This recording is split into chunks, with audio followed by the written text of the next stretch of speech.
Hai anak-anak, bagaimana nih kabarnya? Semoga kalian baik-baik saja ya. Baik, sebelum kita memulai pelajaran, alangkah lebih baiknya kita berdoa dulu. Al-Fatihah. Bismillahirrahmanirrahim. Alhamdulillahirabbil alamin. Arrahmanirrahim.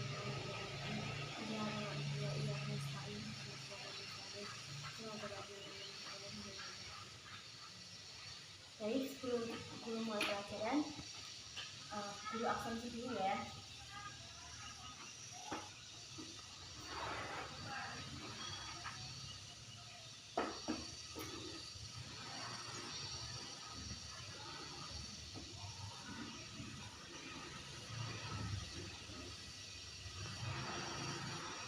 Febri Aizabila masuk. Siti Musyarofa, Ida Fikria, Cilmatul Wafiqoh,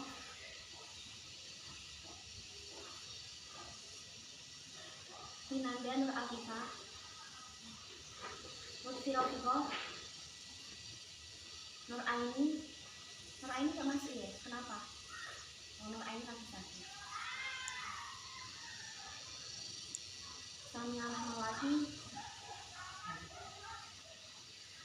Baik, kita akan melanjutkan pelajaran kita yang kemarin yang berjudul toleransi dan etika pergaulan.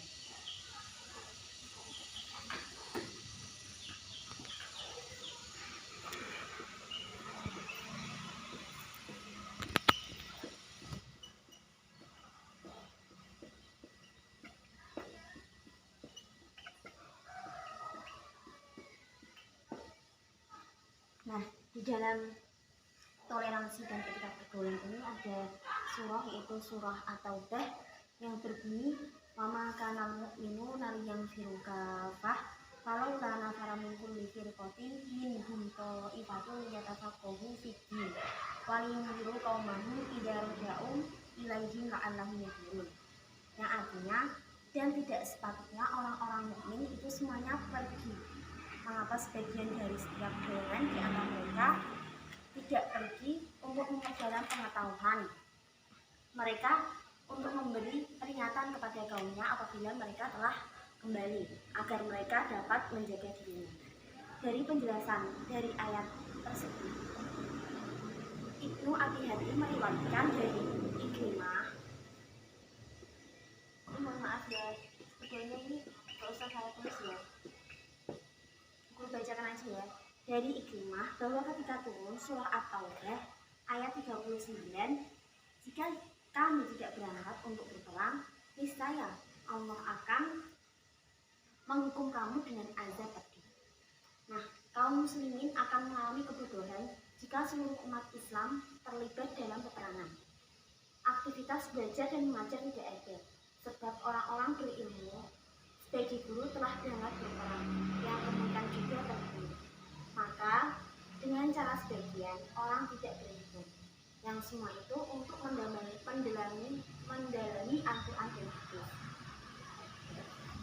Di sini juga dijelaskan tentang etika atau sopan santun dalam majelis ilmu. Ini dimaksudkan bahwa saat berada dalam suatu majelis, sebaiknya kita memberikan lapangan tempat duduk bagi orang yang baru datang. Jadi ketika kita sedang mencari ilmu di dalam majelis, alangkah baiknya kita untuk memberikan tempat duduk untuk orang yang menuntut ilmu. Dalam hal ini, hati sangat berperan untuk mengamalkan perintah Allah. Berawal dari lafaz tafasahu yang berarti lapang, sedangkan lafaz syuzu terambil dari kata nufus, yakni tempat yang tinggi. Perintah tersebut pada awalnya berarti beralih ke tempat yang tinggi. Maksudnya adalah pindah ke tempat lain untuk memberi kesempatan kepada yang lebih pantas duduk atau berada di tempat yang pantas pindah. Di sini juga dijelaskan dalam hadis An Anas Malikin qala Rasulullah sallallahu alaihi wasallam, tolakul ilmi faridotun ala kulli Rawahu Ibnu Majah. Yang artinya dari Anas bin Malik berkata, Rasulullah Shallallahu Alaihi Wasallam menuntut ilmu adalah kewajiban bagi setiap kaum muslimin dan muslimat.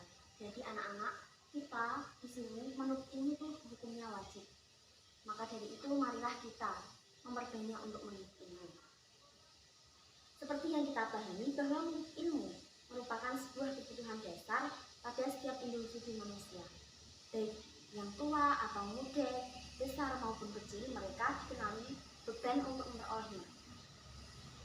Orang yang sebagai seorang hamba, namun keadaan setiap orang berbeda punya dalam masalah menuntut ilmu.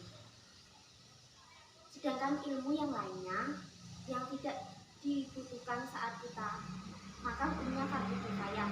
Jadi hukumnya ilmu yang lainnya itu fardu kifayah. Setiap menuntut ilmu harus menyadari bahwa dirinya sedang melakukan pekerjaan fardu kifayah. Maka tidak dilakukan lagi bahwa menuntut ilmu termasuk amalan yang paling utama, bahkan dia adalah jihad. Jihad apa? Jihad di jalannya Allah. Terutama pada masa kita sekarang, ketika kebodohan dalam beribadah mulai nampak di tengah masyarakat dan menyebar secara luas. Pada saat kebodohan mulai nampak di tengah-tengah masyarakat, generasi Islam harus bersungguh-sungguh dalam mencari ilmu untuk memerangi kebodohan dan kesesatan. Nah, ini penjelasan dari guru sampai di sini. Mungkin nanti kalau ada anak-anak yang kurang paham atau mau ditanyakan silahkan.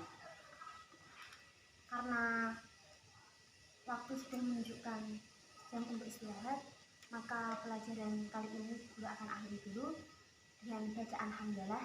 Alhamdulillahirabbil alamin. Wassalamualaikum warahmatullahi wabarakatuh.